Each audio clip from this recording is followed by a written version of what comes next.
하나님 말씀 보겠습니다. 신약성경 히브리서 8장 7절에서 10절 말씀입니다. 신약성경 히브리서 8장 7절에서 10절 말씀 찾으신 줄 알고 제가 공독해 드리겠습니다.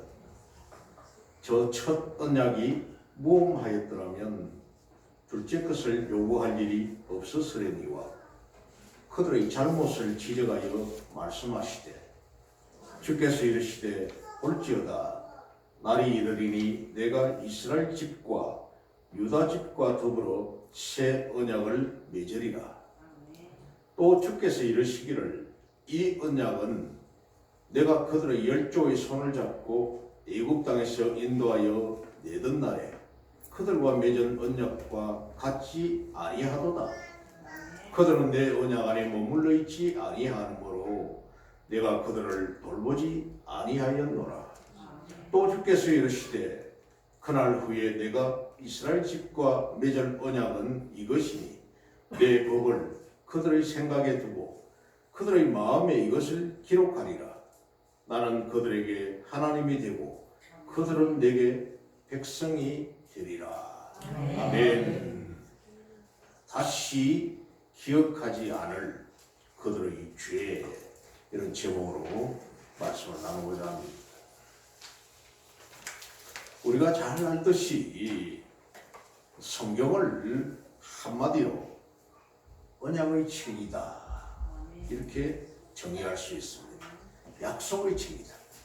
약속의 책.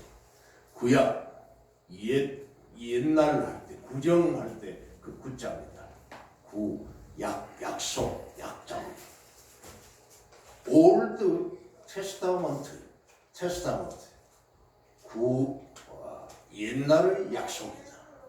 신약이라고 하는 것은 뉴 테스타먼트라고 이렇게 약속이다. 새 약속이다.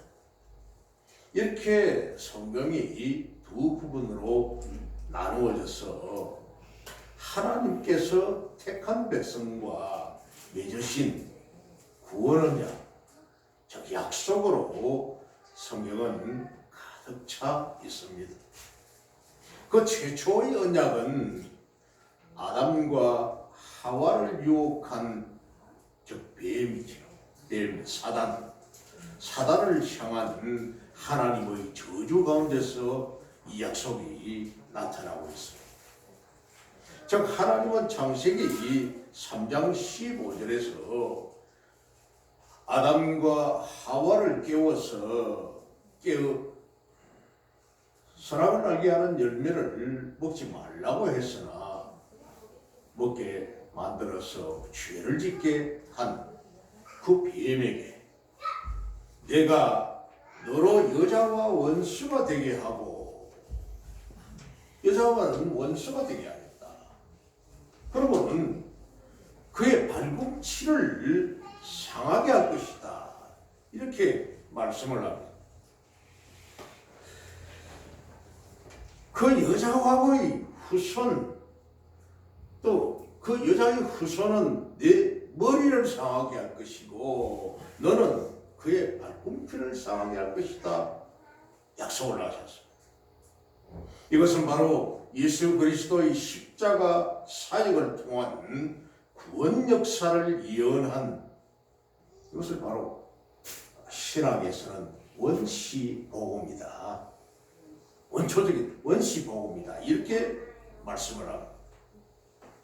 얘는 예수 그리스도의 십자가 사역을 통한 구원 역사를 예언한 이 원시복음 뿐만 아니라 이후로 하나님의 구원 언약은, 구원 약속은 여러 구약의 위대한 인물들을 통해서 끊임없이 하나님의 약속이 전개가 되고 있습니다. 첫사람 믿음의 조상이라고 하는 아브라함, 또 이삭, 야곱, 요셉 이렇게 이어지면서 사사시대 또 아브라함 그 이후에 후예들로서는 모세와 여호수아라든지 이런 약속의 인물들을 통하여서 하나님의 약속이 전개되어 간다는 겁니다. 그러나 그 가운데서 가장 대표적인 구원 언약은 바로 구약의 율법이었습니다. 율법. 약속의 땅으로 인도하시기 위하여 하나님이 모세를 들어서시고 시내산에 홍해를 건넌 이후 시내산에서 모세를 불러 올리시고 약속의 말씀을 모세에게 주셨던 것이 율법이었습니다. 이제 실제 율법은 구약시대 이스라엘 백성들이 하나님과의 거룩한 이런 관계를 가지면서 하나님께 나아갈 수 있는 모든 길을 제시한 유일한 법이었습니다. 뿐만 아니라 이스라엘 백성들을 통해서 세계의 모든 백성들이 하나님께로 나아갈 수 있는 유일한 통로가 되기도 했다는 겁니다. 출애굽기 19장 5절에서 6절 말씀을 보면은 세계가 온 세계입니다. 세계가 다 내게 속하였나니 너희가 내 말을 잘 듣고 내 언약을 지키면 내 약속을 지키면 너희는 모든 민족 중에서 내 소유가 되겠고 너희가 내게 대하여 제사장 나라가 되며 거룩한 백성이 되리라. 너는 이 말을 이스라엘 자손에게 전할지니라. 이렇게 말씀을 합니다. 모세를 통하여서 시내산에서 하나님께서 말씀한 이 율법을 주시는 겁니다. 이처럼 율법은 구약시대의 이스라엘 백성 아니라 또 세계 만민이 하나님으로부터 구원 얻을 수 있는 최고의 방도였습니다. 최고의 길이었다. 이 율법입니다. 이와 같이 율법도 하나님께서 백성들에게 주신 법이기에 정말 끊임없이 이스라엘 백성들은 구원 언약을 저버려왔습니다. 이 길밖에 없었는데도 불구하고 이 약속을 받은 백성들이 이 율법을 제대로 지키지 않았다는 거죠. 9절 말씀을 다시 한번 봅니다. 보면 9절 또 주께서 이르시기를 주님께서 말씀을 하시는데 이 언약은 내가 그들의 조상들의 손을 잡고 열조라고 했습니다. 애굽 땅에서 인도하여 내던 날에 그들과 맺은 언약과 같지 아니하도다. 같지 않다는 거예요. 지금 그들은 내 언약 안에 머물러 있지 아니하므로 내가 그들을 돌보지 아니하였노라. 지키라고 내가 그들에게 이런 전 세계인들에게 너희들이 제사장 나라가 되어서 너희들이 거룩한 백성이 될 것이라고 했는데 너희들이 지키지 아니하므로 나는 이제 그들을 돌보지 아니했다. 이렇게 말씀합니다. 예레미야서 31장 32절 말씀에서도 구약성경 예레미야서 31장 32절에 이 언약 이 이스라엘 집과 유다 집의 새 언약을 맺으리라 하시고는 이 언약은 내가 그들의 조상들의 손을 잡고 열조의 손을 잡고 애국 땅에서 인도하여 내던 날에 맺은 것과 같이 아니할 것은 내가 그들의 남편이 되었어도 그들이 내 언약을 깨뜨렸음이니라. 여호와의 말씀이라. 이렇게 과거에 홍해를 가르고 이 민족들을 이끌어내어서 주었던 그 율법을 그들이 지키지 아니하였으니 이제는 그거 이제 돌보지 아니하였고 이제 새 언약을 주겠다는 겁니다. 새 언약을 주겠다는 약속을 하십니다. 여기서와 같이 그들과 맺은 언약과 같이 아니하도다 이렇게 말씀을 합니다. 중반절에 9절 중반절 그들과 맺은 언약과 같이 아니하도다. 이 말은 이스라엘 백성들이 끊임없이 하나님의 뜻을 저버리고 반역함으로 이제는 더 이상 율법이 온전하거나 무험한 법이 될 수 없다는 말입니다. 이제 막 폐기처분 돼. 쓸데없이 돼버렸다. 8장 1절을 보면은 지금 우리가 하는 말의 요점은 이러한 대제사장이 우리에게 있다는 것이라. 그는 하늘에서 지극히 크신 이의 보좌 우편에 앉으셨으니 이렇게 시작을 했습니다. 7장 11절에서 12절에 있는 말씀을 앞서 다시 돌아가 보면 7장 11절 12절 레위 계통의 제사 직분으로 말미암아 온전함을 얻을 수 있었으면 백성이 그 안에서 율법을 받았으니 어찌하여 아론의 반차를 따르지 않고 멜기세덱의 반차를 따르는 다른 한 제사장을 세울 필요가 있느냐? 제사 직분이 바꾸어졌은저 율법도 반드시 바꾸어지리니. 아론의 지파에서 내려오는 그런 율법 제사 지내는 제사 법도를 제대로 했으면은 왜 새로운 멜기세덱 반차를 따르는 새 제사장을 세우겠냐?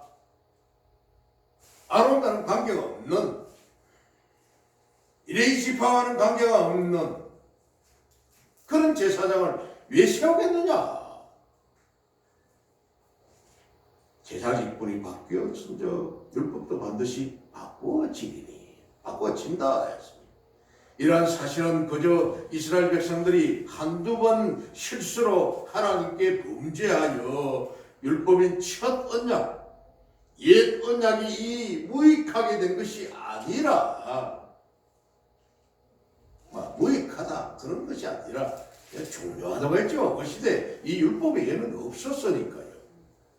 7장 18절에 보면 전에 있던 계명은 연약하고 무익함으로 폐하고 이렇게 했습니다만은 지금 예수 그리스도가 오심으로 인하여 그런 제사의 법은 연약하고 무익해서 이제 폐하고 했는데 그 당시에는 이 이상 더 없었다는 거죠. 최고의 법이어서 최고의 이스라엘 백성들의 범죄가 상습적이고 지속적이었기에 결국 옛 언약이 파기될 수밖에 없었음을 보여줍니다. 오늘날 시대도 마찬가지입니다. 하나님의 법도와 하나님의 계명을 제대로 지키지 아니하고 내 마음대로 살아간다면은 예수님을 또다시 우리가 십자가에 다는 이런 사건을 우리가 만든다는 겁니다. 얼마나 불행한 일을 하느냐. 예수님은 하나님 우편에 앉으셔서 우리를 위하여 중보하시고 우리를 위하여 기도하고 계시는데 여전히 우리는 죄 가운데 빠져서 하나님의 율법을, 하나님의 법도를 제대로 지키지 아니하고 그렇게 살아간다. 그 결과 이 율법인 옛 언약은 더 이상 이스라엘 백성이나 세계 만민을 구원할 효력을 상실하게 되었고, 이런 이스라엘 백성들이 하나님의 언약 안에 머물러 있지 않은 당연한 결과였다. 이제 내 언약 안에 머물러 있지 아니하므로 내가 그들을 돌보지 아니하였노라. 2000여 년이 넘는 남유다가 주전 586년에 바벨론에 멸망하고 그 이후에 그 시대에는 바벨론 이후에 또 페르시아 아사 제국이 세워졌으며 그 이후에는 또 헬라 제국이 세워졌으며 그 이후에는 로마 제국이 세워졌고 그 이후에 로마 이후에 온 열강들이 세워져서 1차 세계대전, 2차 세계대전, 역사적으로 볼 때 얼마나 유대민족들이 핍박을 고난을 받았습니다. 그들이 출애굽기 19장 5절에서 6절에 있는 이 말씀을 지키지 아니하였던 결과가 세계에서 가장 불행한 민족이 되고 말았다. 2000년이 넘는 기간 동안 이스라엘이라는 저 나라를 회복한 것은 1948년 5월 14일이라고 했어요. 우리보다 해방이 늦었습니다. 하나님의 그 진노와 그 징계는 돌보지 내가 그들을 돌보지 아니하였노라 하는 이 말씀이 그대로 이루어졌다는 거죠. 그러나 사도 바울의 고백처럼 로마서 11장 29절에는 하나님의 은사와 부르심에는 결코 후회하심이 없다고 한 같이 하나님께서는 자기 백성을 향한 구원 언약을 결코 저버리지 않으셨다.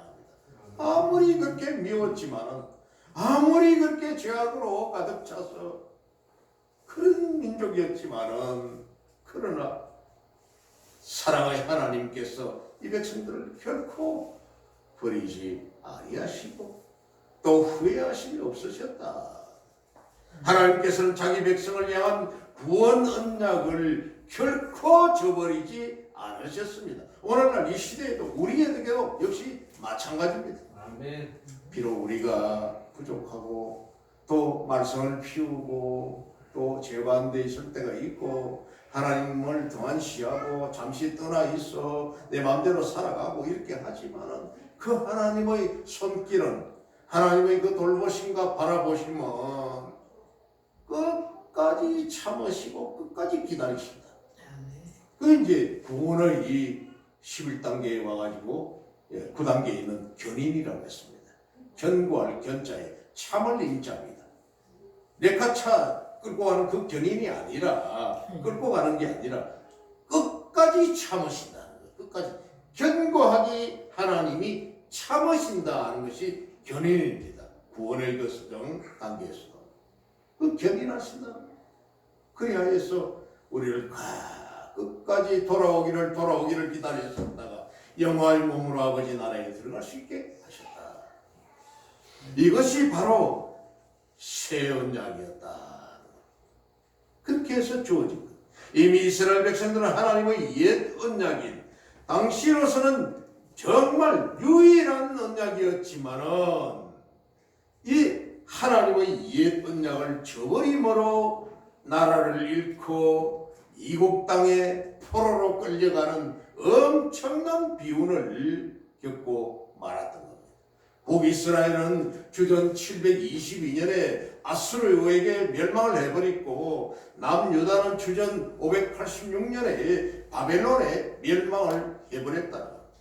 그리고는 그럼에도 불구하고 하나님께서는 바로 이 순간 사랑하는 백성들을 향해 과거 여러 차례 반복하신 이 새로운 언약을 다시금 상기시켜 주셨는데 바로 본문에 언급되어 있는 9절에서 이 8절에서부터 11절까지 언급되어 있는 이 내용이었습니다.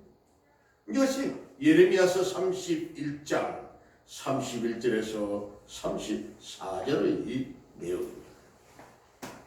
예레미야서 31장 31절에서 34절 말씀을 봅니다. 여호와의 말씀이니라. 보라, 날이 이르리니 내가 이스라엘 집과 유다 집에 새 언약을 맺으리라. 이 언약은 내가 그들의 조상들의 손을 잡고 애굽 땅에서 인도하던 맺은 날에 맺은 것과 같이 아니할 것은 내가 그들의 남편이 되었어도 그들이 내 언약을 깨뜨렸음이라. 여호와의 말씀이다. 너희 백성들은 내 아내가 되었는데도 너희들이 딴 남자를 사랑했다. 나를 사랑하는 게 아니라 하나님, 내가 바로 너희의 남편이 되었지만은 너희는 바람 피웠다는 겁니다. 한 남자를 바람난 여자 문제 있죠. 그러나 이제 그날 후에 내가 이스라엘 집과 맺을 언약은 이러하니 곧 내가 나의 법을 그들의 속에 두며 그들의 마음에 기록하여 나는 그들의 하나님이 되고 그들은 내 백성이 될 것이라. 여호와의 말씀이니라. 그들은 내 백성이 될 것이다. 나는 그들의 하나님이 될 것이다. 그들이 다시는 각기 이웃과 형제를 가르쳐 이르기를 너는 여호와를 알라 하지 아니하리니 이런 작은 자로부터 큰 자까지 다 나를 알기 때문이라. 내가 그들의 악행을 사하고 다시는 그 죄를 기억하지 아니하리라. 여호와의 말씀이니라.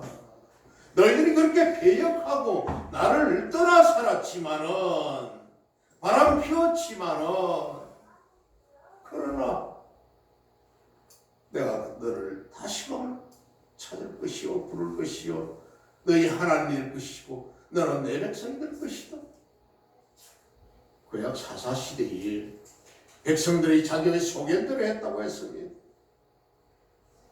기분이 좋아서 자기네들이 자기가 스스로 잘한 것처럼 우쭐대다가 제일 큰 두드려 맞고 고난당하고는 울고불고 하나님 앞에 엎드릴 때 건물과 자분이 하나님께서 그들을 불쌍히 여기셔서 그들을 만져주시고 회복시켰더니 또 지가 잘난 것처럼 또 우쭐대다가 또 매맞고 엎드리고 이게 사사와 시대였습니다.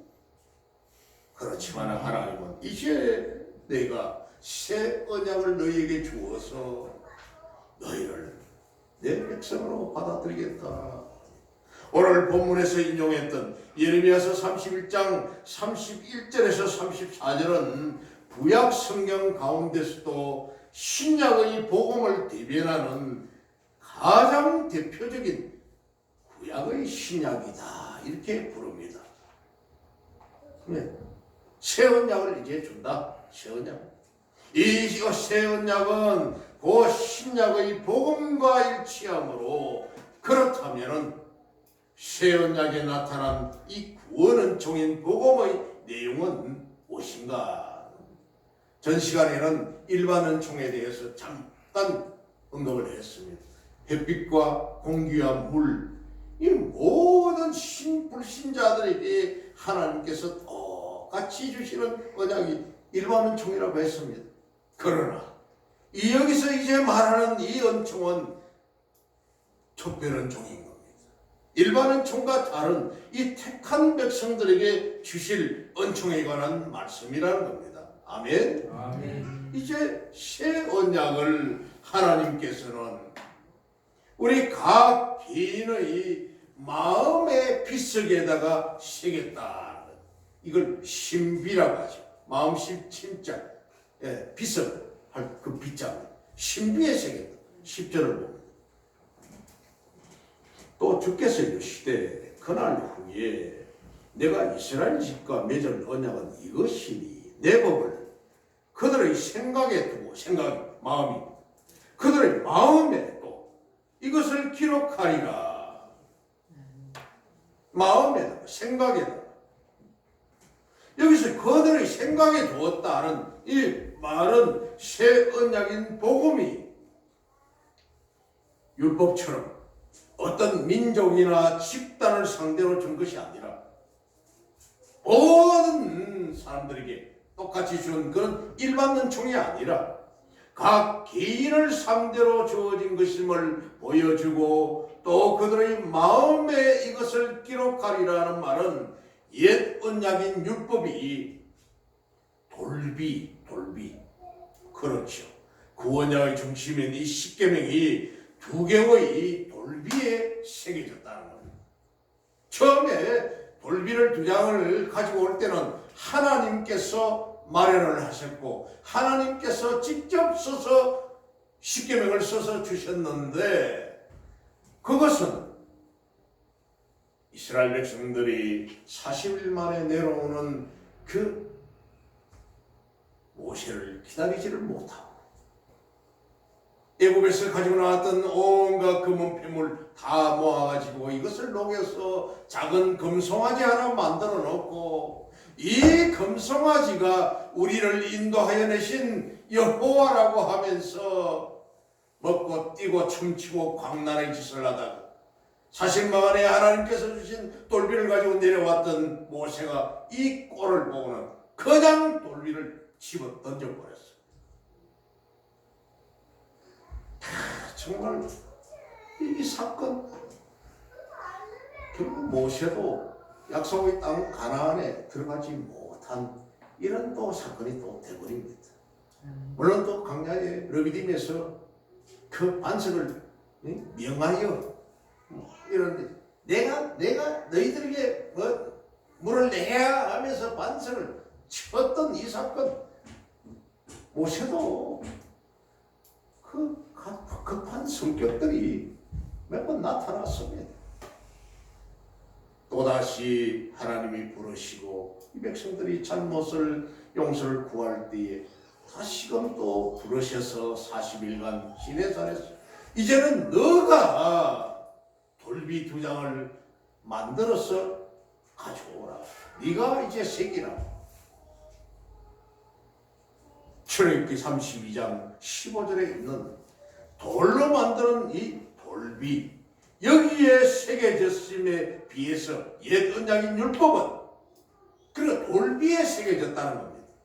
새 언약은 각 개인의 마음의 피 속에 마음의 신비에 새겨졌음을 보여줍니다. 할렐루야. 따라서 새 언약이 옛 언약과는 달리 영적이며 내적인 이런 속성을 지니고 있다는 것을 교훈하고 있는 것이죠. 아멘? 아멘. 그렇다면 영적이며 신령한 법이란 진정한 그 뜻인 무엇인가? 영적이다, 신령하다 하는 이런 법이 그 뜻이 뭔가? 새 언약은 양심을 통제하는 양심의 법이라는 말입니다. 옛 언약 율법은 인간의 외적인 행위를 통제하는 그런 일입니다. 그렇죠. 1계명에서부터 4계명까지는 대신계명, 인간이 하나님께로 향한 지켜야 할 법도, 그 다음에 제5계명에서 10계명까지는 대인계명, 인간이 인간 간에 지켜야 될 전부 다 외적인 이런 행위였습니다. 회적인 이런 행위를 통제하는 이런 법이었습니다. 따라서 율법 안에서 인간의 양심은 아무런 문제가 되지 않았다는 거죠. 율법을 가지고 말할 때는 인간의 양심은 아무 문제가 안 됐다는 겁니다. 속에 어떤 생각을 가지고 있는지, 겉으로는 지킨다 하면서 겉으로 그 대표적인 경우가 바로 바리새인들 아니었습니까? 그들은 잘난 체하고 기도 많이 한다고 금식기도 한답시고 큰 소리 치고 막 이랬는데 가난한 자, 불쌍한 자 그들은 주여 용서하여 주옵소서. 나는 연약합니다. 나는 부족한 자일 수밖에 없습니다. 불쌍히 여기소서. 그렇게 했었다. 그 사람들이 정말 내적인 양심의 법에 치우쳐 있었던 자들이었죠. 정말로 율법 안에서 인간의 양심은 아무런 문제가 되지 않았고, 다만 이스라엘 백성들은 외적인 의식을 교정한 율법을 거역하지만 않으면 범죄자로 정죄가 되지 않았다는 거예요. 그렇죠. 네. 외적으로 나타나는 그것만 잘하면 범죄자가 아니다. 아주 나쁜 몹쓸 짓을 얼마나 합니까? 지금 그런 율법 따지고 있는 법하는 캐톨릭이나 저런 것을 보십시오. 얼마나 러시아 종교의 적국가입니다. 상트페테르부르크나 이런 데는 아주 세계적인 종교의 교회당이 우뚝우뚝 서가지고 있는 저런 나라지만은 그들이 외적으로 하나님께 범죄 안 하면 된다고 해가지고 마음속에 전쟁을 품고 있으면서 사람을 살상하고 온갖 악행을 다 저지르고 있지 않습니까? 참으로 그러나 이 새 언약은 사람의 외적 행위보다는 궁극적으로 인간의 행위를 좌우하는 양심에 관심을 가졌습니다. 우리는 예수님의 교훈에서 신뢰를 찾아볼 수 있는 거죠. 마태복음 5장 27절에서 28절 말씀을 보면은 5장 27절에서 28절입니다. 또 간음하지 말라 하였다는 것을 너희가 들었으나, 간음하지 말라 그렇게 너희가 들었으나 나는 너희에게 이르노니 음욕을 품고 여자를 보는 자마다 마음에 이미 간음하였느니라. 마음속에 음욕을 품고 여자를 바라보면 간음했다는 겁니다. 그게 바로 양심의 법입니다. 마음의 법입니다. 또 마태복음 5장 21절에서 22절입니다. 옛 사람에게 말한 바 살인하지 말라. 누구든지 살인하면 심판을 받게 되리라 하였다는 것을 너희가 들었으나 나는 너희에게 이르노니 형제에게 노하는 자마다 심판을 받게 되고, 형제에게 화를 내고 성을 내는 이거 벌써 노하는 자마다 심판을 받게 되고 형제를 대하여 라가라. 우리말로 바로 또라이라고 하는 말. 미친놈, 걸쳤놈, 또라이. 이 라가라는 말입니다. 하는 것은 공회에 잡혀가게 되고 미련한 놈이라 하는 자는 지옥불에 들어가게 되리라. 어떻게 인간이 인간을 그렇게 판단한다는 말이냐. 이 벌써 이 양심에 의한 이것만 해도 범하면은 사형에 마땅한 죄라고 예수님은 말씀하셨던 거예요. 바로 이것입니다. 뿐만 아니라 신약 중에 신약이라고 할 수 있는 팔복, 산상수훈에 말씀했던 5장, 마태복음 5장 1절에 보면 예수께서 무리를 보시고 산에 올라가 앉으시니, 산에 올라가서 앉으셔서 그렇게 말씀을 전가하셨다고 해서 산상수훈이다 이렇게 말씀을 하는데, 이 본료를 가르쳐 이르시되 심령이 가난한 자 복이 있나니 천국이 그들의 것이며, 애통하는 자는 복이 있나니 그들이 위로를 받을 것이며, 온유한 자는 복이 있나니 그들이 땅을 기업으로 받을 것이며, 의에 절고 목마른 자는 복이 있나니 그들이 배부를 것이며, 긍휼히 여기는 자는 복이 있나니 그들이 긍휼히 여김을 받을 것이며, 마음이 청결한 자는 복이 있나니 그들이 하나님을 볼 것이며, 화평하게 하는 자는 복이 있나니 그들이 하나님의 아들이라 그름을 받을 것이며, 의를 위하여 핍박을 받는 자는, 박해를 받는 자는 복이 있나니 천국이 그들 것이며. 과연 그렇습니까? 현실이 이런 정도 되면은 이 말 사람도 아닙니다. 사람 취급도 못 봐서. 그러나 예수님은 이러한 사람이 복이 있다고 말씀을 하는 겁니다. 아멘. 아멘. 바로 팔복이라든지 산상수훈에서 말씀하신 이 교훈은 바로 이런 양심의 법을 규정한 최고의 법이라고 할 수가 있습니다. 아멘. 아멘. 우리는 이런 새 언약을 받은 사람들입니다. 아멘.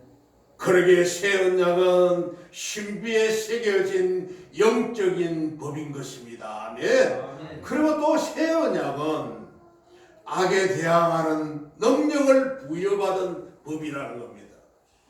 악에 대항하는 그런 능력을 부여받았던 그런 법이다.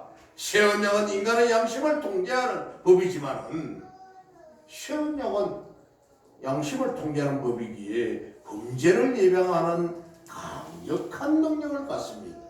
그 마음에 품은 것도 벌써 간음했다 하고, 형제를 향해서 라가라고 또라이 미친놈이라고 하는 이 소리만 해도 벌써 죄라고 그렇게 말씀을, 지옥불 들어간다고 했는데, 그러니까 실로 악한 행위는 악한 마음에서부터 시작되는 거죠. 마음에 품어야 범죄를 저지릅니다. 아예 선한 사람이나 정말 진정한 믿음의 사람들은 마음이 악한 것을 품지 않습니다. 아무리 서로 부부 간에 뚝딱거리고 싸우고 뭐 이래가지고 하더라도 또 돌아서면은 여보 저보 뭐 당신 가고 하하호호 그래요. 마음에 악한 마음을 끝까지 품고 있으면 서로가 병들고 죽는 거예요. 그렇지 않습니까? 정말로 예언장인 율법은 인간의 양심 문제에 대해서는 침묵하기 때문에 예언장 율법은 양심 문제에 대해서는 침묵합니다. 그런데 따지지 않습니다. 실제로 인간이 범죄할 가능성이 너무했다는 겁니다. 반면에 새 언약은 사람의 악한 마음조차도 범죄시하는 이런 포괄적인 법이기 때문에 따라서 이런 성결한 마음은 불행을 미연에 방지하는 강력한 능력을 갖고 있습니다. 우연히 던졌던 돌멩이 하나가 지나가던 개구리를 때려서 죽게 만들 수도 있고 우연히 지나가던 그 발바닥이 지나가는 개미를 밟아 죽일 수도 있고 지렁이를 밟아 죽일 수도 있지 않습니까?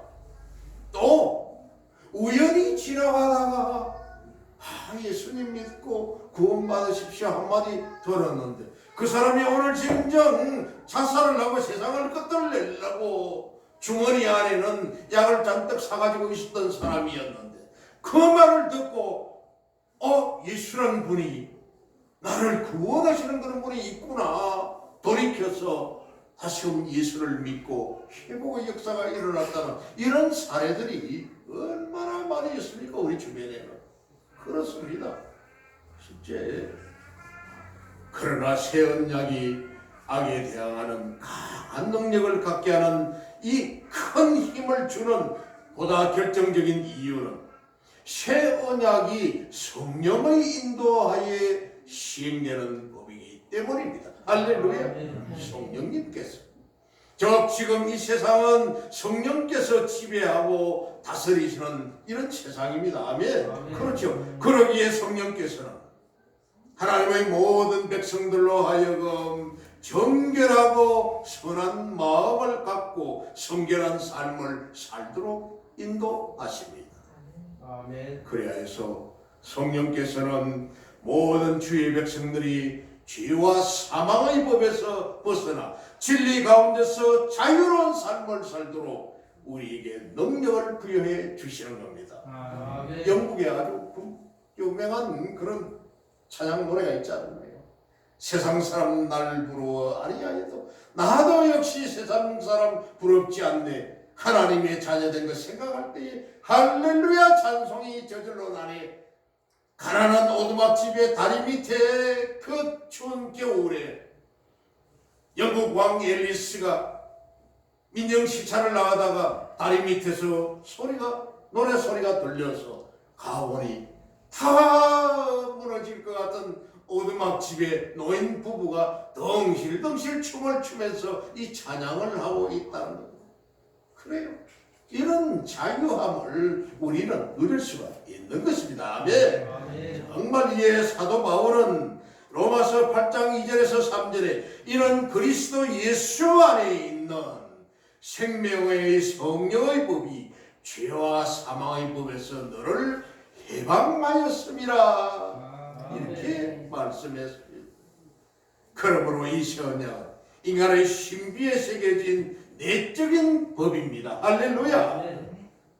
사랑하는 성도 여러분, 새 언약 안에서는 옛 언약 하에서와 달리 이런 인간의 범죄함으로 인간 편에서 하나님의 관계를 단절할 수가 없습니다.